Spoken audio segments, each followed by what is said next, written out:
좋아요, 구독! 네, 안녕하세요. 캐스터 이은주입니다. 간밤에 우리 시장에 있었던 주요 이슈들 함께 살펴보도록 하겠습니다. 미국의 제3정당인 자유당이 공식 트위터를 통해서 비트코인에는 전통 금융 시스템을 뒤흔들 힘이 있다라고 강력하게 비트코인을 지지하는 발언을 하면서 우리 업계에서 큰 주목을 받고 있습니다. 전반적인 시가총액 또한 지난주부터 지속적인 강세를 보여주고 있는데요. 마켓캡은 현재 1조 달러 이상에서 꾸준히 유지가 되고 있고 비트코인 같은 경우는 전일 대비는 하락 전환이 됐지만 일주일 전 같은 시간 대비 여전히 파란불 켜내면서 상승 흐름은 보여주고 있습니다. 현재 가격은 전일 대비 4.25% 하락한 21,000불대에서 지지를 받고 있는데 이번 주 비트코인의 가격 동향과 관련돼서 주목해볼 만한 점들 어떤 것들이 있는지 함께 살펴보도록 하겠습니다. 우선 비트코인 이번에 연준 금리 인상 가능성을 앞두고 여전히 불안한 장세를 조금은 보여주고 있습니다. 아무래도 거시적인 경제 이슈가 우리 시장에도 영향을 줄 수밖에 없다라는 게 업계 전반적인 의견 같죠. 이번 주에 연방준비제도의 금리 인상 0.75에서 10bp까지도 올라갈 수 있다는 가능성이 제기되고 있는 가운데 이미 어느 정도는 가격적으로 선 반영이 됐다라고 전문가들은 분석을 하고 있습니다.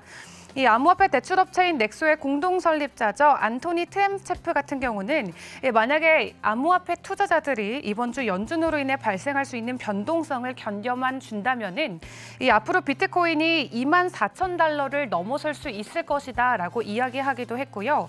이번에 이 고점을 잘 넘겨준다면은 단기적으로 이 3만 달러 선까지도 올라갈 수 있는 이 힘이 우리 시장에 있다라고 분석을 했습니다. 오는 26일과 27일 정책회의에서 기준금리 어떻게 정해질지도 지켜봐야 될 것 같고요. 그런 한편 비트코인의 도미넌스는 지속적으로 하락하고 있습니다. 이 도미넌스라고 하면은 암호화폐 시가총액에서 비트코인이 차지하는 비율을 일컫는데요. 한때 강한 이 도미넌스를 보여줄 때는 암호화폐 시가총액 50% 이상을 보여주기도 했지만 현재 코인 마켓캡을 통해 확인을 해봐도 현재 41%에서 웃도는 수준을 보여주고 있습니다. 이 도미넌스가 약하다는 것, 결국 이 비트코인보다는 다른 알트코인에 대한 투자자들의 관심도가 높아지는 것이다라고 분석을 해볼 수 있겠는데요. 이 도미넌스가 낮아진다고 해서 우리 시장에 이 악재는 아니지만 비트코인 가격에는 직접적인 영향은 미칠 수 있겠습니다.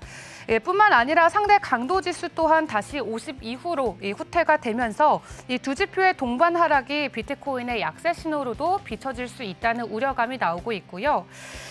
그런 한편 또 거래소의 고래 입금 비트코인의 비중이 아직까지는 위험 구간에 있다라고 합니다.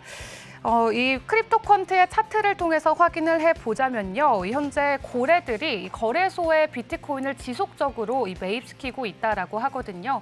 한마디로 이 비트코인을 단기적으로는 매수 혹은 매도할 의향이 있다는 거겠죠. 그렇기 때문에 단기적인 변동성을 보여줄 수 있고 약세로까지도 이어질 수 있다라는 크립토컨트의 지표도 확인해 볼 수 있겠습니다.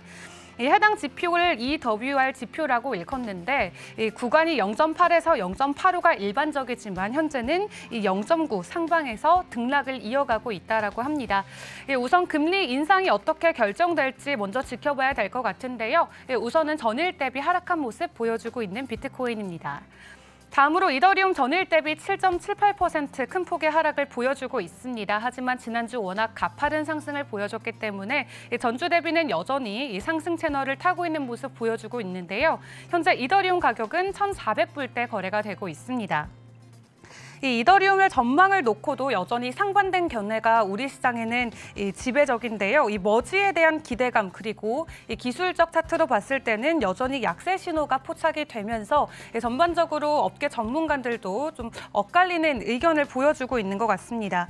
긍정적인 입장에서 보자면은 상승형 채널 패턴 안에서의 최근 움직임을 토대로 이 이더리움의 잠정적인 상방향 되돌림이 예상된다라고 이야기한 전문가도 있고요.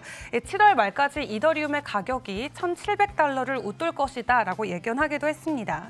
하지만 이더리움의 4시간 차트 상대 강도 지수가 현재 약세 신호를 보내고 있다라고 분석이 나오면서 7월 18일 이후 이더리움의 가격이 고점에서 상향 조정되고 있는 가운데 이 RSI 지수가 지속적으로 낮아질 경우 결국 1,350달러 아래로까지 추가 하락할 수 있다라는 전문가의 의견도 있습니다. 이어서 다음 코인 보도록 하겠습니다. 3위의 테더죠. 큰 변동성 없이 가격 1불이고요. 4위의 USD 스테이블 코인도 큰 변동성 없이 가격 99센트입니다. 이 USDC와 관련해서 또 다른 이야기가 나오고 있는데 이 USDC 같은 경우는 사실 굉장히 리스크가 적은 대표적인 암호화폐로 꼽히기도 하죠. 워낙 스테이블 코인들은 리스크가 많이 없지만 그중에서도 굉장히 안정적으로 잘 운용이 되고 있다라는 좋은 평가를 받고 있는 대표적인 코인인데요. 이 USDC 같은 경우 최근에 이 준비금 보고서를 발표를 했습니다. 현재 시장에 풀려 있는 유통량 같은 경우 554억 달러로 현재 책정이 되고 있는데 이 USDC에서 준비하고 있는 준비금이 557억 달러로 현재 유통량을 상회하고 있다라고 하고요. 그중에서 421억 달러 규모는 이 미국의 단기 국채로 발행이 돼 있고 136억 달러 같은 경우는 현금으로 구성이 돼 있다고 합니다. 한마디로 USDC에서는 언제든지 이 투자자들의 자금을 돌려줄 준비가 돼 있다라고 자신 있게 이야기하고 있는 건데요. 이렇게 견고한 유통량 그리고 이 준비금으로 인해서 USDC에 대한 이 가치가 점점 높아져가는 것 같습니다. 다음으로 BNB 보도록 하겠습니다. 전일 대비 4.84% 하락 전환되면서 현재 가격은 250불이고요. BNB에서 발행하고 있는 USD 같은 경우도 큰 변동성 없이 가격 99센트입니다. 리플이 전일 대비 5.5%, 또 일주일 전 대비 3.56% 하락하면서 0.3달러에 거래되고 있고 이 에이다 같은 경우는 전일 대비 6% 하락 전환됐습니다. 하지만 전주 대비 여전히 2.5% 상승한 가격을 유지해주면서 현재 가격은 0.49달러에 거래되고 있고요. 솔라나도 좀 큰 폭의 하락폭 보여주고 있습니다. 어제도 방송을 통해서 이 솔라나 기반을 하고 있는 이 기술 자체에 대한 문제가 최근에 이슈가 되면서 조금 불안한 모습을 보여주고 있다라고 전달드렸는데요. 전일 대비 9% 하락하면서 암호화폐 시가총액 상위 10개 종목 중에는 가장 큰 하락폭 보여주고 있습니다. 현재 가격은 38달러에 거래되고 있습니다. 마지막으로 도지코인까지 보도록 하겠습니다. 도지코인 전일 대비 6% 하락한 0.06달러에 거래되고 있습니다. 그렇다면 이 시간 특징주 함께 살펴보도록 할 텐데요. 이더리움 클래식에 관련돼서 여전히 업계에서는 이 다양한 관심들이 쏟아지고 있습니다. 이더리움이 본격적으로 POS로 전환을 하면서 이더리움 클래식, 이 POW 채굴에 관한 이 관심도가 점점 높아지고 있는데요. 이더리움 클래식 같은 경우는 전주 대비 여전히 45% 넘게 상승한 모습을 보여주고 있기도 합니다. 또 이더리움의 창시자인 비탈릭 같은 경우도 이더리움 클래식이 POW 기반 코인들 중에서는 굉장히 좋은 체인이다라고 다시 한번 이야기를 하면서 또 투자자들의 관심이 쏠리고 있는데요.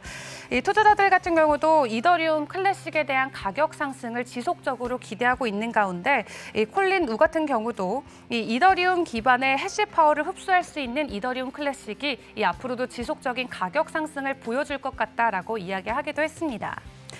그렇다면 이 글로벌 전반적인 주요 이슈들도 함께 살펴보도록 할 텐데요. 글로벌 컨설팅 그룹이죠. KPMG 그리고 HSBC가 이번에 설문조사를 진행을 했습니다. 이 아시아 태평양 기반의 스타트업을 대상으로 진행을 해본 결과 현재 4분의 1 이상이 블록체인 관련된 기업이라고 보도를 했습니다. 총 6,472개 아시아 태평양 스타트업을 대상으로 설문조사를 진행을 했는데요. 그중에 NFT 혹은 디파이와 관련된 사업체가 가장 많았다고 합니다. 그만큼 블록체인과 이 비트코인 또 암호화폐를 향한 관심도가 높아진 것을 확인해 볼 수 있지만 그럼에도 불구하고 기업 규모 측면에서는 이 블록체인 기업들이 전반적인 약세를 보이고 있다라고 하고요. 이 보고서에 따르면 100대 스타트업 중 이 블록체인 관련 기업은 5곳에 불과하다라고 합니다. 그런 한편 어제 SEC가 증권으로 규정한다면서 9가지의 코인을 공개를 했습니다. 하지만 문제는 그중 3개의 코인이 국내 거래소에도 상장돼 있는 코인인데요. 그중에서 앰프, 그리고 랠리, 파워레저가 현재 원화마켓에서 거래가 되고 있습니다. 그렇기 때문에 국내 투자자들의 피해도 피해갈 수는 없을 것으로 예상이 되고 있습니다. 해당 거래소들이 현재는 투자 위험에 대해서 별도로 고지한 곳은 없지만 조만간 이 SEC가 증권형으로 지정한 암호화폐이기 때문에 이 국내 거래소에서도 퇴출될 가능성이 높아 보입니다. 이 암호화폐가 증권형 토큰으로 구별이 되면은 사실 거래소에서는 퇴출되어져야 되는 게 이 상장 폐지가 되어져야 되는 게 수순이기 때문에 이 국내 거래소에서도 조만간 조치가 잇따를 것이라는 예상이 나오고 있고요. 마지막으로 민주당의 소식도 가져왔습니다. 국내 가상자산 사업에는 이 네거티브 규제가 필요하다라는 말이 어제 인터뷰를 통해서 전해진 것으로 확인이 됐습니다. 한 업계 전문가가 가상자산 사업에는 현재 포지티브 규제는 적합하지 않다라는 의견을 동의를 했다고 하고요. 가상자산과 또 블록체인 시장의 발전과 규제 방향을 나라 차원에서 국가 차원에서도 조금 더 논의를 깊이 해봐야 된다라는 이야기가 지속적으로 나오고 있습니다. 현재는 포지티브 규제로 진행되고 있지만 이 네거티브 규제로의 전환이 정말 이루어질 수 있을지에 대한 기대감도 나오고 있는데요.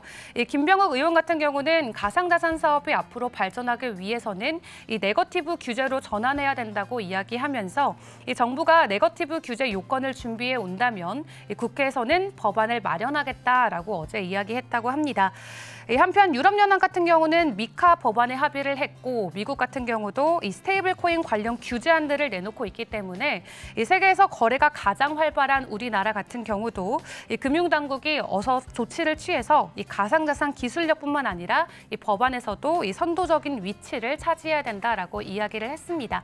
전반적인 암호화폐 시장 상황 전해드렸습니다. 좋아요, 구독!